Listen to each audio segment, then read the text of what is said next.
Hi again, it's Anne-Marie, Be Aware Holistic Healthcare series on ABC for holistic health. So today's on the letter J. So I'll dedicate it to my beautiful Uncle John, my mother's brother. And I also want to talk about another particular human that lived on the planet starting with J.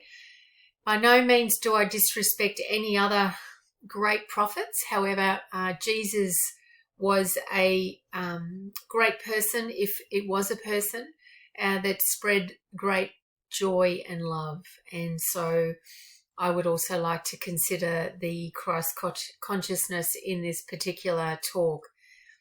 So body, mind and emotions intertwine, the basis of holistic health, body endurance, mental clarity and emotional stability or balance and harmony, being able to continue life with its ups and downs, utilizing those three aspects of being a human being to create a vessel or tool that we are to hold or encapsulate the universal omnipresent or spirit.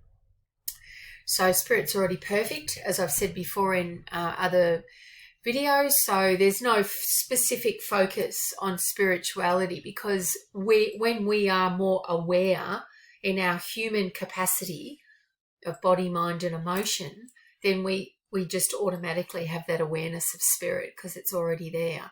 So it's really about sharpening our awareness. So J for body for me is as far as increasing endurance is juices. And I know juices over the last probably decade. I mean, I've been doing this for, wow, almost 4 decades. 40, that'd be a bit of a funny thing. Anyway, so juices have been around for, I don't know, millennium, since we've been able to crush and drink the food. And these days we've got the convenience of a machine. And juices are great. I mean, you can get aspects of a vegetable, or in this case, carrots, say, for example. If it's serrated, you'll get more of the carotenoids, which later on in the body, when you ingest carotenoids, it gets converted in the liver to vitamin A. So there's no such thing as vitamin A itself in carrots. It's a precursor, carotenoids, or beta carotenoids in this case. I think, if I remember, there's about 9, maybe there's more now that they've discovered. But anyway, so beta carotenoids are in the carrots, and when you juice carrots, you will get more of it, as well as cooking a carrot rather than eating it whole, because it's not as, unless you masticate it or chew it up really, really well, you're not going to get as clear components and assimilation of the beta carotenoids from the carrots. So juicing carrots, and I always, as in my herbal medicine prescription, I always prescribe a group of herbs generally. It's very rare that I'll ever prescribe one. And the same would be for juice. Rather than being mono in the style, you can incorporate other great components from other foods, like bromelain from pineapple, which is an anti-inflammatory. So pineapple added to a juice. One of the juices I did for, wow, probably 20 years religiously was carrot, pineapple, beetroot, ginger and apple. And I mix those three together, sort of generally 1 apple, 1 beetroot, a large amount of ginger, because I really like ginger and it's so good for you. I mentioned in the last video, it's an anti-inflammatory. It inhibits the B lipogenase enzyme, which influences inflammation really early in the stage. So it's a great anti-inflammatory as well. So you've got bromelain from pineapple, which is anti-inflammatory. And I also utilize the carrots and the carotenoids, which are precursor to vitamin A, which is very important for epithelial or single cell tissues. So which we have in the body, such as the lining of areas like the stomach and the airways and etc. So very important, those utilizations of those foods. That's why I used to do it. And also beetroot's a lovely one for lowering or sustaining a healthy circulation, including blood supply, blood pressure. So keeping it at a more lower level rather than influencing it to go high, as with garlic. But I don't put garlic in a juice. I mean, there's lots of different juices out there. This lovely lady that I've seen talk, Dr. Sandra Cobalt, she has written many books, including a new one on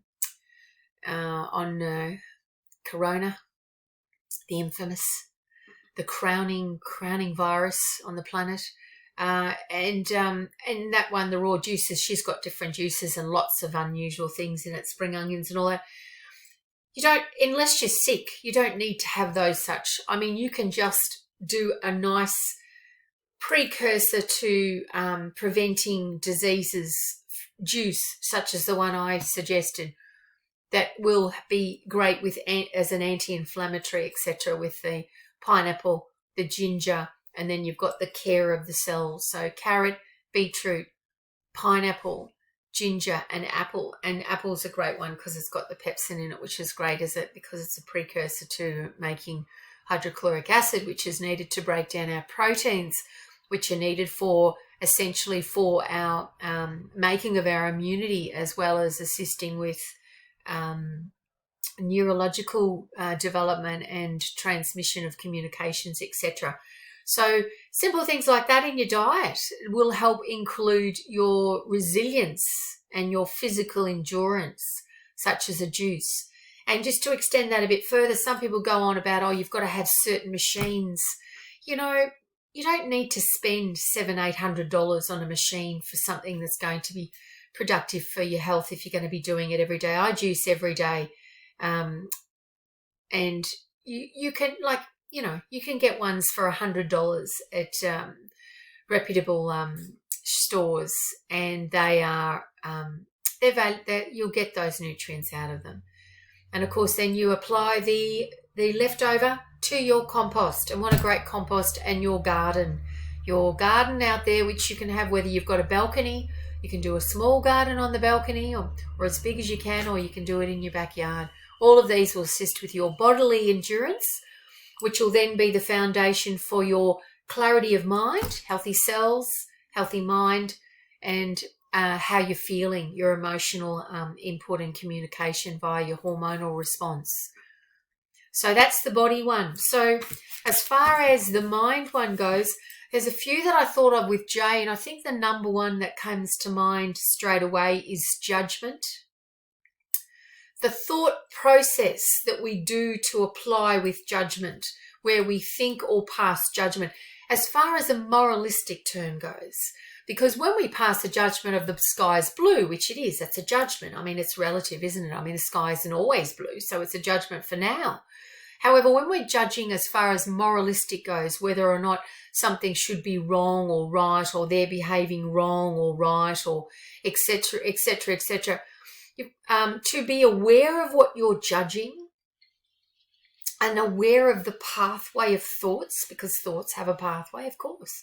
Of course they have a pathway, whether they're fragmented or lineal and going in one direction, it's still a pathway. And you can choose to either cease that thought of judgment and create a new form of thought of judgment, as in, I am beautiful, I am worth it, you are worth it. You are more vast than the universe you bathe in. So, you are defined more, you are more than what the environment defines you as. You know, these sort of judgments will create more productivity and allow you to step forward in your way of thinking through your mind's journey.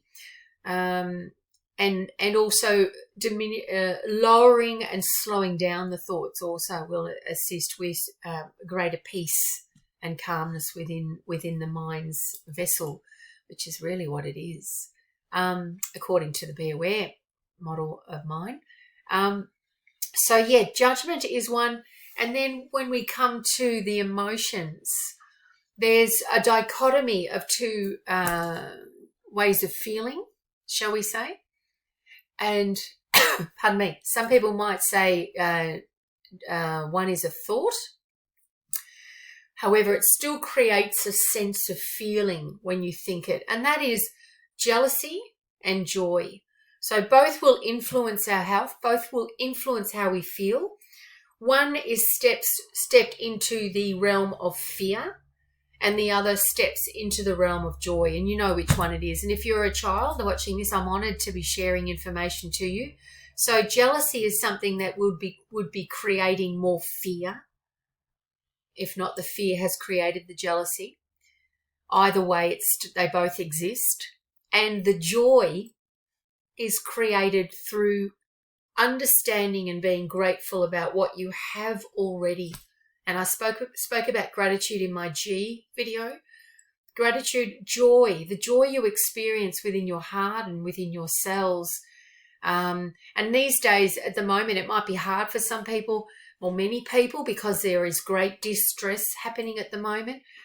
You've even got politicians who are jealous, who are wanting to have, their own payments for the states. So they're putting up their hands and saying they're going to do this scenario and that scenario to get the money. It's all a form of jealousy because someone else is getting it. I want it.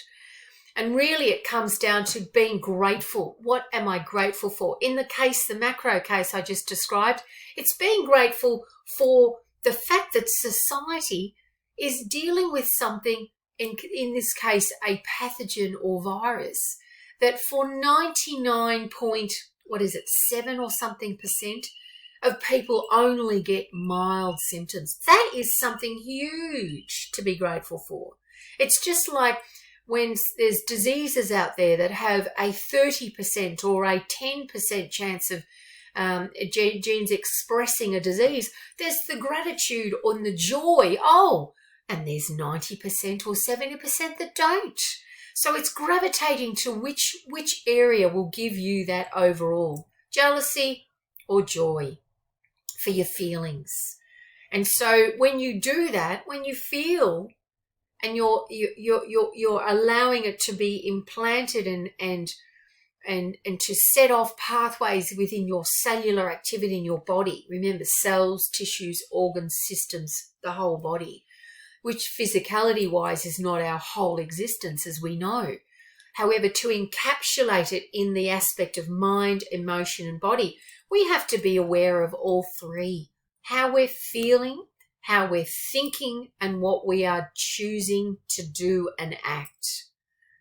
And I go back to the other days when I talked about immunity, and if someone chooses not to put an obstructive mechanism over their respiratory system, no one has the right to judge that person, because as the science says, and this is a paper by the CDC,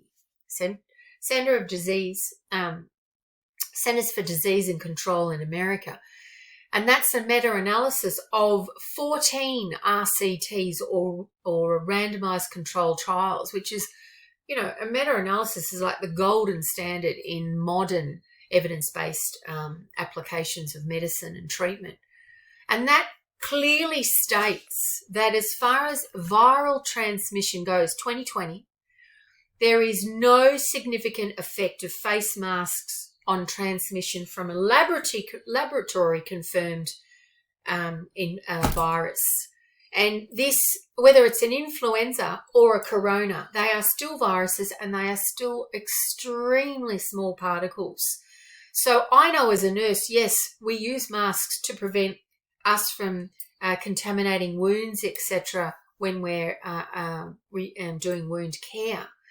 However, to prevent an inhalant you need to wear special masks, and the one that people's are wearing out there is not very, very good. So if you're judging those people that aren't wearing them, please take off that judgment hat and just look after yourself in that aspect. If you're wearing a mask, you shouldn't be worried. Other than that, remember juicing, joy, and judgment. And have a beautiful day. Namaste and love always. Thank you.